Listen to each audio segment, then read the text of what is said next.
उपस्थित हमारे आदिवासी पुरखों को मैं नमन करना चाहती हूँ कि उनके आशीर्वाद से 1 साल 13 दिन जेल में रहने के बावजूद भी मैं आज यहाँ पर सक्षम हो चुकी हूँ कि आप लोगों के बीच में अपनी बातें रखूं और आदिवासियों के जल जंगल जमीन और उनसे जुड़ी अधिकारों को आपके समक्ष रखूं और उनको बचाने में आप लोगों को सक्षम करूं। मेरे 1 साल 13 दिन की जेल यात्रा के दौरान हमारे जो जयस के साथी थे, वीर सेना के जो साथी थे, आदिवासी एकता परिषद और आदिवासी परिवार ने सम्मिलित रूप से मेरा बहुत सहयोग किया था, जिसकी वजह से जेल में भी मुझे एक दिन ऐसा नहीं लगा कि मैं जेल में हूँ। इसलिए इन 4 संगठनों को मैं बहुत बहुत जोहार आभार करना चाहूंगी। साथ ही साथ आप लोगों से ये आह्वान करना चाहूंगी कि हमारे समुदाय के जो लोग भी जेल की यात्रा करते हैं या किसी भी तरह से समाज का भला करते करते उनको राजनीतिक तंत्रों का शिकार होना पड़ता है, प्रशासनिक तंत्रों का शिकार होना पड़ता है, तो उनके साथ में खड़े रहने की जरूरत है। साथियों, ये जो लड़ाई है, जिस लड़ाई के लिए हम लोग आज यहाँ पर खड़े हुए हैं, जिसकी वजह से झेल रहे हैं, कार्यपालिका, न्यायपालिका, विधायिका के सारे तंत्रों के जो अत्याचार झेलते हैं, उन सारे तंत्रों की लड़ाई का एक ही वजह है जो हर एक आदिवासी यहाँ पे लड़ रहा है, जो है जल जंगल जमीन और खनिज। इसी जल जंगल और जमीन और खनिज को बचाने के लिए ही सारे आदिवासी जो है आज अपना अस्तित्व यहाँ पे बताने के लिए एकत्रित हुए हैं। तो आप लोगों को भी यहाँ पे जो उपस्थित हुए सबको बहुत बहुत जोहार। एक बहुत ही बड़ा महत्वपूर्ण मुद्दा है आपका, जो यहाँ के लोगों के बीच में बीत रहा है। लोगों ने मुझसे कहा कि इसके बारे में 2 बातें कहें। 2 बहुत बड़े महत्वपूर्ण मुद्दे हैं, जिसमें वन अधिकार अधिनियम 2006 के तहत जो आदिवासी समुदाय जंगलों में रह रहे होते हैं, उनको सरकारी तंत्र उनको अपने जंगलों से, अपने बाप दादाओं की जमीन से बेदखल करते हैं।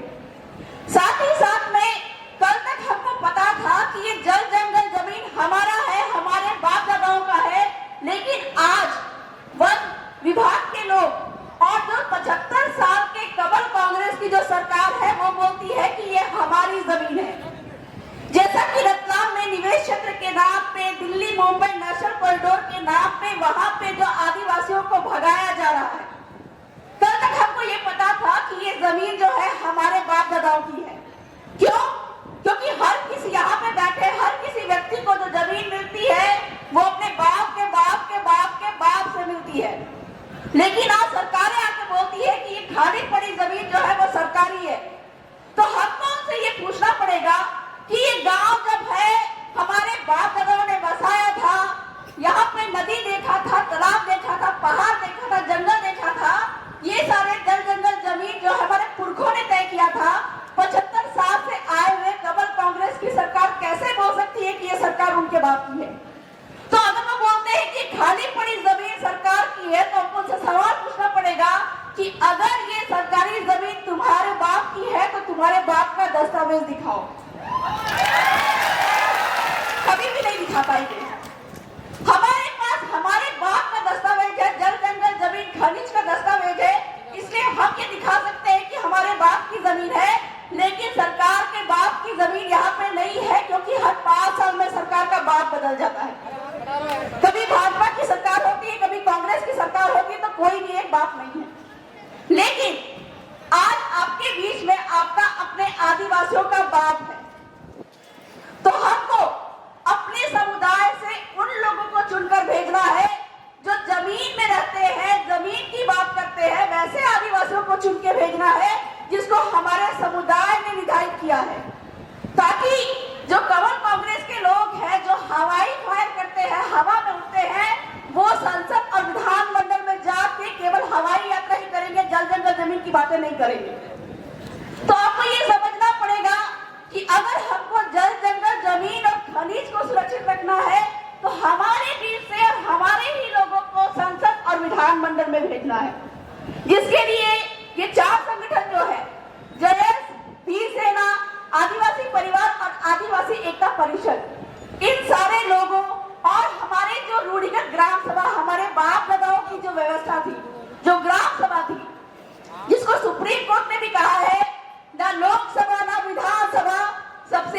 ग्राम सभा। इस ग्राम सभा और ये सारे संगठनों को मिलके अपने बीच से व्यक्ति तय करना है जो हमारे संसद में उन सारे बातों को रखेगा जिनके बारे में ये चार संगठन हमारे लोगों को प्रशिक्षित करते हैं, जिसकी एक अंग मैं भी हूं, जिसकी वजह से आज सरकारें डरती है। ऐसे ही पूरे 272 गांव बैठे थे। मैं झारखंड का एक किस्सा बता रही हूँ। झारखंड में ऐसे ही 272 गांव बैठे थे, 15,000 लोग थे और 12 पुलिस अधिकारी आए थे, 4 आंसू गैस की गाड़ी थी, 300 पुलिस फोर्स है। उन सभी के बीच में कलेक्टर महोदय को ऐसे ही गांव के बीच में बैठना पड़ा था, जमीन पे बैठना पड़ा था। ये हमारे लोगों के जल, जंगल, जमीन और खनिज के जो अधिकार है, जब उनको मालूम चला तब उन्होंने वो ऐसे सक्षम हुए कि कलेक्टर महोदय को भी उनके ज्ञान के सामने जमीन पे बैठना पड़ा और जो 10 लाख टन सोना वहां की सरकार मुंडा आदिवासियों की जमीन से लूटना चाह रही थी, वो एक झटके में उस ग्राम सभा के निर्णय के खिलाफ में नहीं जाकर सरकारों को रोकना पड़ा और आज भी वो 10 लाख टन सोना आदिवासियों की जमीन के अंदर में है। ये पावर है आपका कानून संविधान जानने का। वो दिन गए जब हमारे बाप दादा तीर धनुष लेकर लड़ाई लड़ने को निकल जाते थे, लेकिन आज हमको लड़ाई लड़ने का तरीका बदलना होगा। हमको जानना होगा कि लड़ाई लड़ने का तरीका क्या है और आज हमको लड़ाई लड़ने के लिए तीर धनुष नहीं बल्कि कागज, कलम और संसद विधानमंडल में हमारे जैसे लोगों को जो कि जल, जंगल, जमीन के और खनिज के अधिकारों को जानते हैं। क्योंकि आदिवासी कभी गरीब नहीं है, आदिवासियों की जमीन पे इतना सोना, लोहा, चांदी है कि एक आदिवासी अगर उसको निकाल ले तो आदिवासी की जमीन पे निकले खरीद से एक आदिवासी के पास में एक हेलीकॉप्टर होगा, इतना पैसा है। लेकिन जानकारी के अभाव में हमको ये पता नहीं है कि हमारे पास में क्या अधिकार है। तो मैं अपनी बातों को कम शब्दों में, चूंकि काफी लोग भी यहाँ पे है, यहाँ के लोकल लोग भी है, स्थानीय लोग भी है और बाहर से भी काफी लोग आए हुए हैं, इनको भी मैं मौका देना चाहूंगी। तो कम शब्दों में ये कहना चाहूंगी कि अपने हक अधिकार को जानने वाले लोग जो कि ये चार संगठन के लोग हैं, जिन्होंने सारे आदिवासियों को इतना सक्षम बताया कि आपके जल, जंगल, जमीन, खनिज को कैसे बचाया जाए और इस देश का मालिक कैसे बना जाए, इसकी सारी जानकारी उसके समक्ष रखा गया। तो ऐसे